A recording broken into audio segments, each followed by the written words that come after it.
Please give an energetic and warm welcome to the one and only Richa Anirudh.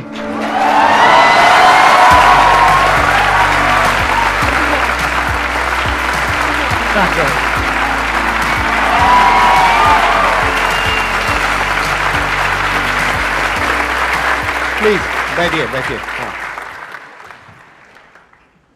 इनका YouTube के ऊपर एक बहुत ही पॉपुलर शो है जिंदगी विद रिचा के नाम से।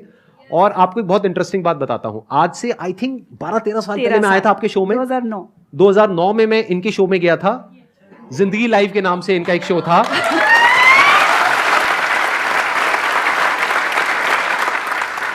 इससे पहले कि ऑडियंस आपसे कुछ क्वेश्चंस पूछे, मैं आपसे जानना चाहूंगा कि ये जो पूरी आपकी जर्नी है, अगर उसके बारे में आप थोड़ा सा बताएं मेरे को कि शुरुआत कहां से हुई और कहां से आपके अंदर ये इंस्पिरेशन आई कि जर्नलिज्म में रहने के बावजूद भी मुझे कुछ पॉजिटिव करना है।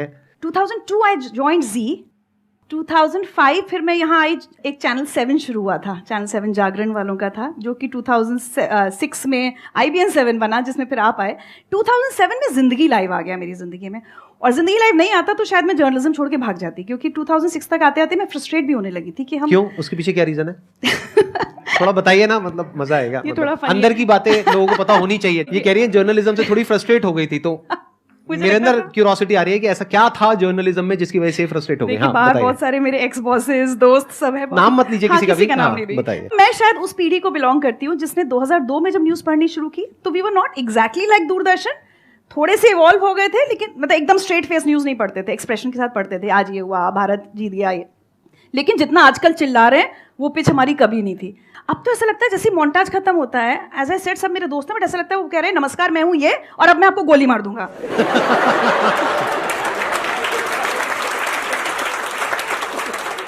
लेकिन मैं ये कह सकती हूँ कि हम वो गुनहगार हैं जहां से इसकी शुरुआत हुई थी। हमारे टाइम पे वो सांप बिच्छू वाली स्टोरीज नहीं चलती थी, यहाँ बिच्छू, और या फिर प्रिंस गड्ढे में गिरा है वाली स्टोरी सबको याद होगी ना। वो शुरुआत थी ये इस तरह से कि एक खबर पे 24 घंटे लाइव चल रहा है, एंकर भी स्टूडियो में लाइव है, मतलब तब तक नहीं चला था। आस्क मी, मैं एंकर थी। टॉक बैक में आवाज आ रही है, कैलाश खेर लाइन पे है। अब ठीक है, बच्चा गड्ढे में गिरा है, उसके रेस्क्यू ऑपरेशन चल रहे हैं, अब कैलाश खेर से मैं क्या पूछूं ऐसे में? तो मैं इशारा कर रही हूँ कि क्या पूछूं? नहीं गाना गवाओ, गाना, क्योंकि अब टाइम पास करना है, आपके पास कुछ। मैं कह रही हूँ कैलाश जी आपको पता है, वो कह रहे हैं जी। मैं कहा कैलाश जी कुछ गा दीजिए बच्चे के लिए। आप समझ, अब इस ट्रेजेडी में कॉमेडी हो रही है टोटल, और and I have to maintain a straight. और उन्होंने गाया, टूटा टूटा एक परिंदा ऐसे।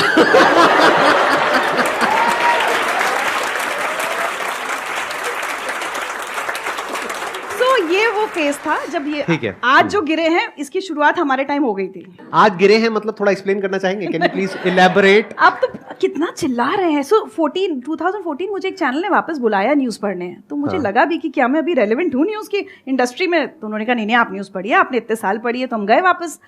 एक साल बाद जब वो कॉन्ट्रैक्ट रिन्यू होने का टाइम आया ना, मैंने कहा मुझे नहीं करना रिन्यू, क्योंकि मुझे समझ में आ गया कि मैं नहीं कर सकती अब ये। जहां आपकी ब्रीफिंग ही सिर्फ ये है कि आपको 2 गेस्ट को लड़वाना है, 2 को या 4 को, सोल्यूशन नहीं निकालना है, उन गेस्ट को आपस में लड़ना चाहिए और किसी तरह से भड़काना है। हाँ। एक बार तो कुछ हुआ, मैंने कहा मैम ये क्या कर दिया आपने? मैंने कहा क्या कर दिया, कितना अच्छा से बात हो गई, सुलह थोड़ी करानी थी ना।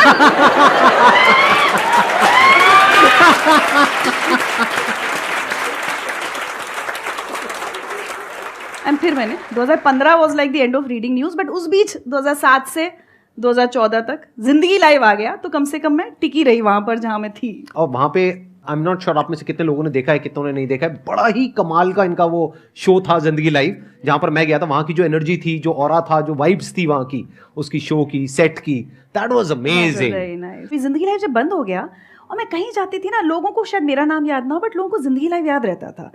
तो मुझे बड़ा अच्छा।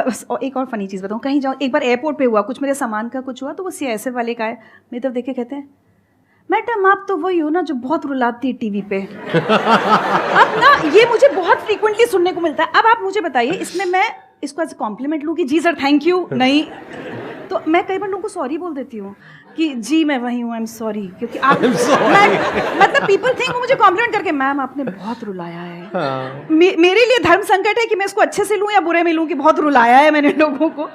But on a serious note अच्छी बात ये लगती है कि हमने कुछ ऐसे टॉपिक्स उस जमाने में छुए। हमने एसिड अटैक सर्वाइवर्स के बारे में बात की। जब मैं ये कह रही हूँ कि मुझे लगने लगा था कि हम सोसाइटी के रियल इश्यूज़ पे तो बात ही नहीं कर रहे, वो हम आज भी नहीं कर रहे, वो टीवी आज भी नहीं कर रहा। आज भी सिर्फ आप लड़ाई कर रहे हैं, कुछ आपके पास सेट मुद्दे हैं जिस पर इन लोगों को लड़वा दो। कौन बात कर रहा है कि देश में एसिड अटैक्स हो रहे हैं लड़कियों पर या किसी पर भी, इवन लड़कों पर भी हो जाते हैं। उस ज़माने में 2007 में जब मैंने होमोसेक्सुअलिटी पे बात की थी ना संदीप, मैं भी बहुत कंफर्टेबल नहीं थी, पहली बार वो एपिसोड किया। हमने चाइल्ड सेक्सुअल अब्यूज़ पर जब बात की तो आई थिंक प्रॉब्ली वो हिंदी टेलीविजन पर चाइल्ड सेक्सुअल अब्यूज़ के सर्वाइवर से बात करने वाला पहला टीवी शो था। तो उस चीज़ का एक सेटिस्फैक्शन होता था। मोटिवेशनल तो बहुत किए, गरीब घरों के बच्चे जो IAS बन गए या IIT में चले गए, डॉक्टर्स बन गए, वो तो गोविंद जायसवाल आज भी लोगों को याद हैं। आज भी आप सोचिए 2007 का एपिसोड है वो, 15 मुझे नहीं पता क्या था उसमें। वो रिक्शे वाले के बेटे हैं, बनारस में उनके पापा रिक्शा चलाते थे और वो IAS बने थे।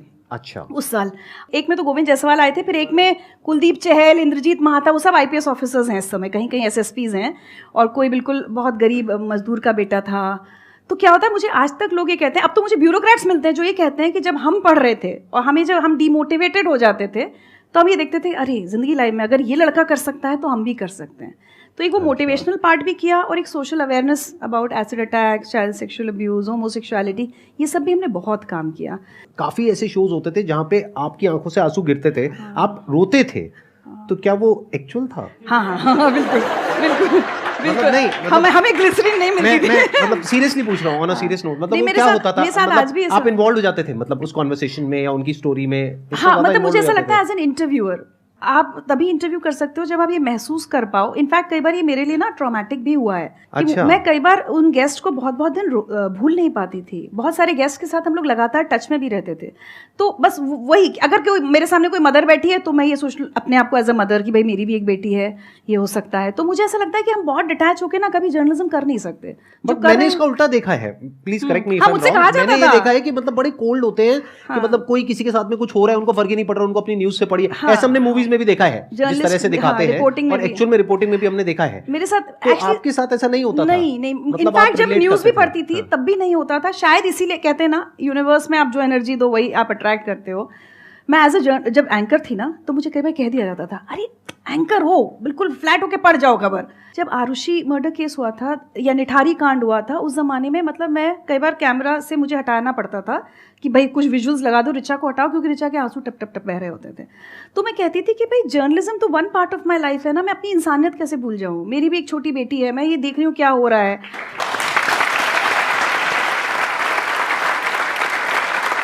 मैं आपको बताऊं, लेकिन जो अपन जिंदगी लाइफ की बात कर रहे थे ना, हाँ। तो वो छोटी सी एक बात ही छूट गई। मैं कहीं घूम रही थी तो एक ऐसे यंग लड़के आए मेरे पास, मुझसे बोलते हैं आपने जिंदगी लाइफ क्यों बंद कर दिया? तो मैंने कहा वो तो बंद हो गया। फिर मैंने ऐसे पूछा, अच्छा बताओ मैं यूट्यूब पे शो लाऊंगी तो देखोगे? तो बोलते हैं अभी भी मैम क्लिप्स जो यूट्यूब पे डली हैं, हमने कभी डाली नहीं, ऑफिशियली न्यूज़ चैनल्स तो डालते नहीं थे उस जमाने। बोले अभी भी वहीं देखते हैं, तो आप शो बनाओ।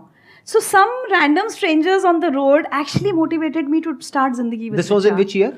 हमने 2018 में शुरू किया ना, तो 17 के एंड तक आके मुझे वो वाइब्स मिलने लगी थी कि आप शो वापस लाइए। तो हमने जिंदगी लाइव नहीं लाए क्योंकि मुझे लगा कल को नाम का कॉपीराइट का इशू ना हो जाए।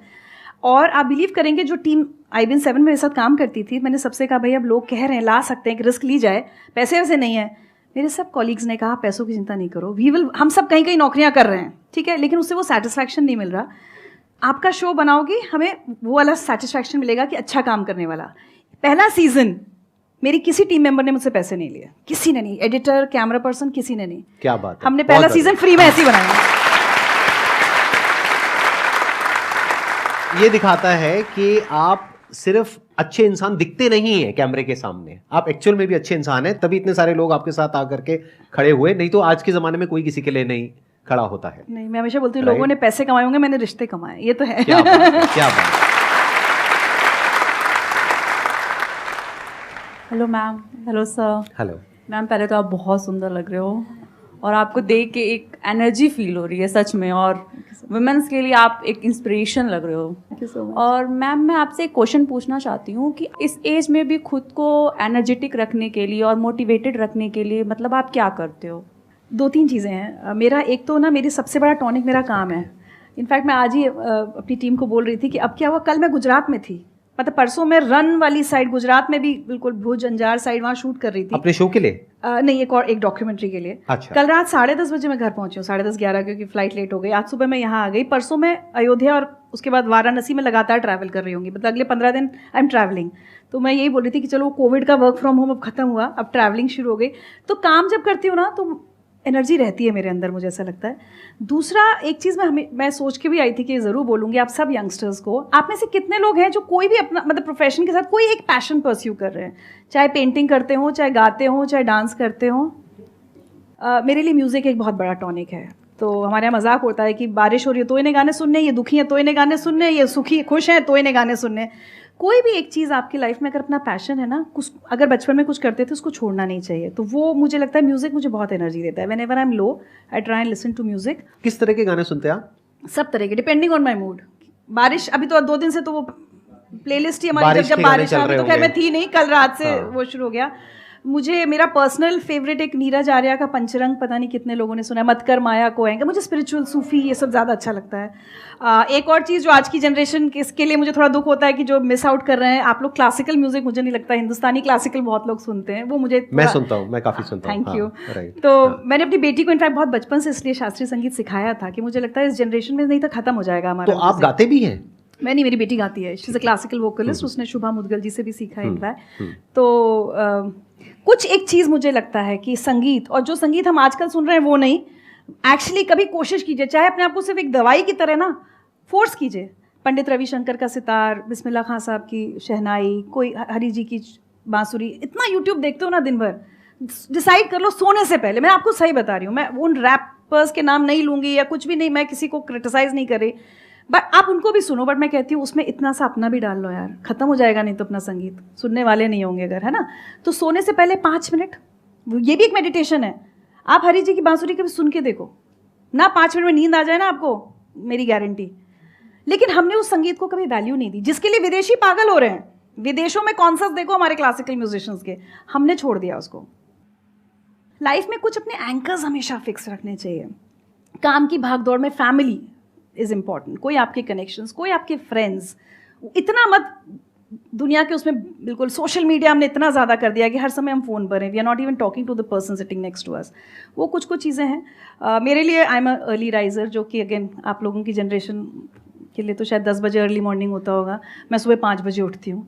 मैम आपने अनु कुमारी मैम का इंटरव्यू लिया है, तो मैम मेरा भी सपना है, मैं भी प्रिपरेशन कर रही हूँ IAS की, कि आप मेरा इंटरव्यू लो। क्या बात है, सिलेक्ट हो जाओ फिर करेंगे। तो मैम मैं ये पूछना चाह रही हूँ, जैसे मैम लड़कियों के लिए होता है ज़्यादा बोलती हैं, तो कितना बोलती है, तो आप तो जर्नलिस्ट हो तो मैम ऐसा होता है कि अगर ऐसी फील्ड है, बोलना पड़ता है, जाना पड़ता है, तो आपके भी ऑब्स्टेकल्स आए होंगे बहुत, आपको भी लोग ऐसे बोला करते थे? देखो फैमिली में ना मैंने एक बार एक मेडिटेशन कैंप में बड़ी अच्छी चीज़ सीखी थी कि ये करना घर जाके सब लोग, एक्सरसाइज हो सकता है आपने कहीं सिखाई भी हो।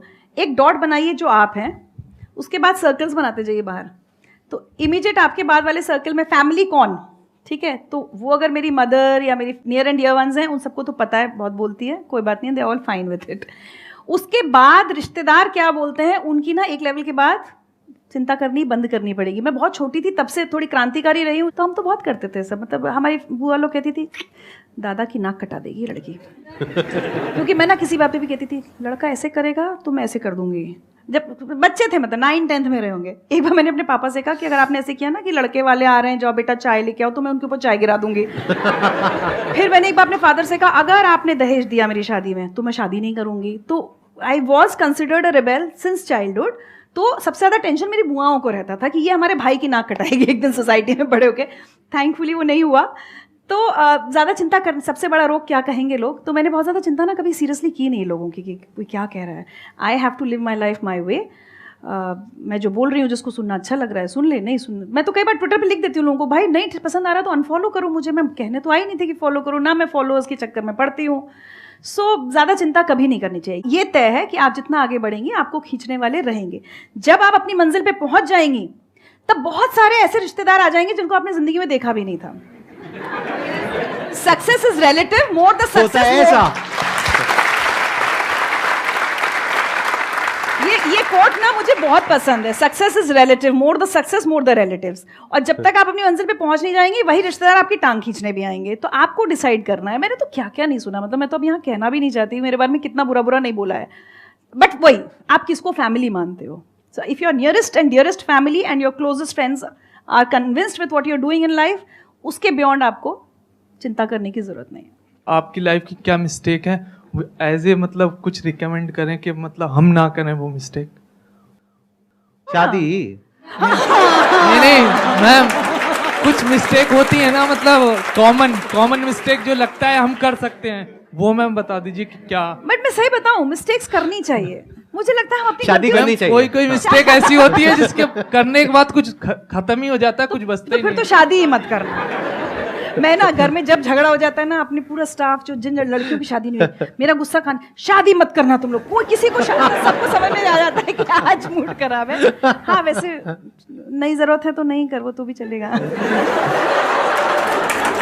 Thank you so much ji, thank you, thank